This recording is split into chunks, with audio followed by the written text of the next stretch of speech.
Sahabat dan saudaraku, mari menggunakan waktu mempelajari firman Tuhan hari ini.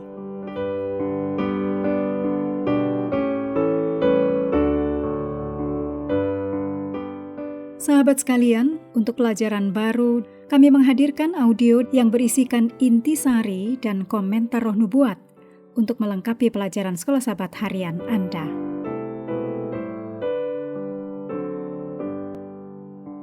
Hari Rabu tanggal 7 Januari, judulnya Buah Injil.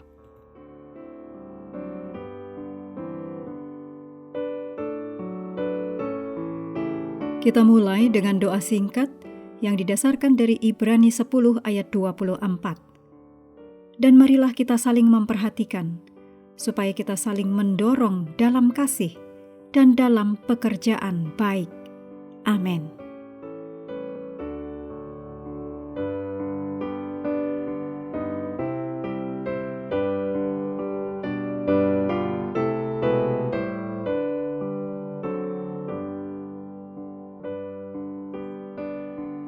Hari Jumat tanggal 9 Januari, ini merupakan bagian pendalaman dari judul Alasan untuk Bersyukur dan Berdoa. Berikut ini kutipan tulisan Ellen G. White dalam buku Membina Keluarga Sehat, halaman 444. Banyak orang yang tidak dapat membuat rencana pasti untuk masa depannya. Hidup mereka tidak menentu. Mereka tidak dapat memahami akibat dari berbagai peristiwa, dan ini seringkali memenuhi mereka dengan kecemasan dan kegelisahan.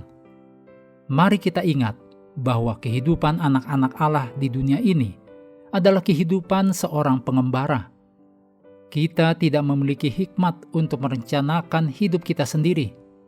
Bukanlah tugas kita untuk menentukan masa depan kita. Di dalam Ibrani 11 ayat 8 dikatakan, karena iman Abraham taat ketika ia dipanggil untuk berangkat ke negeri yang akan diterimanya menjadi milik pusaka. Lalu ia berangkat dengan tidak mengetahui tempat yang ia tuju. Yesus dalam hidupnya di dunia ini tidak membuat rencana untuk dirinya. Ia menerima rencana Allah bagi dirinya, dan hari demi hari Allah menyingkapkan rencananya.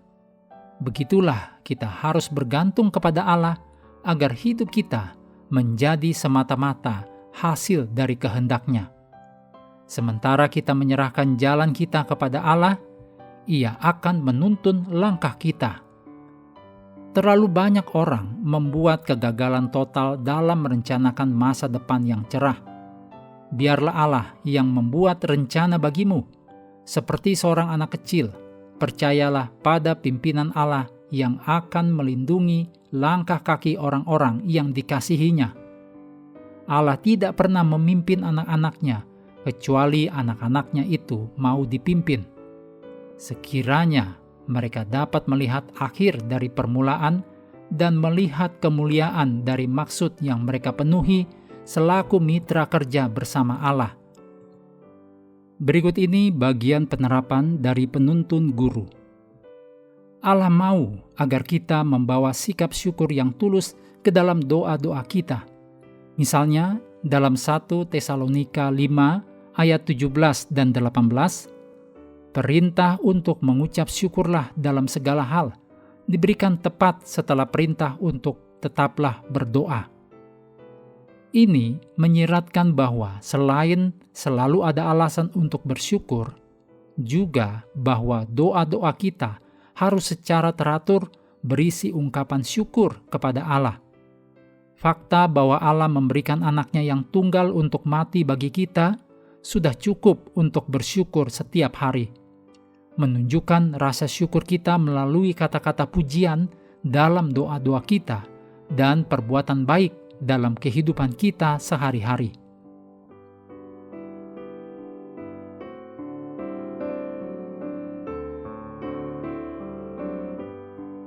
Menutup pelajaran hari ini, segala pujian kita naikkan hanya kepada Tuhan yang telah memberikan Roh Kudus untuk menyertai dan mengajari kita firman kebenaran.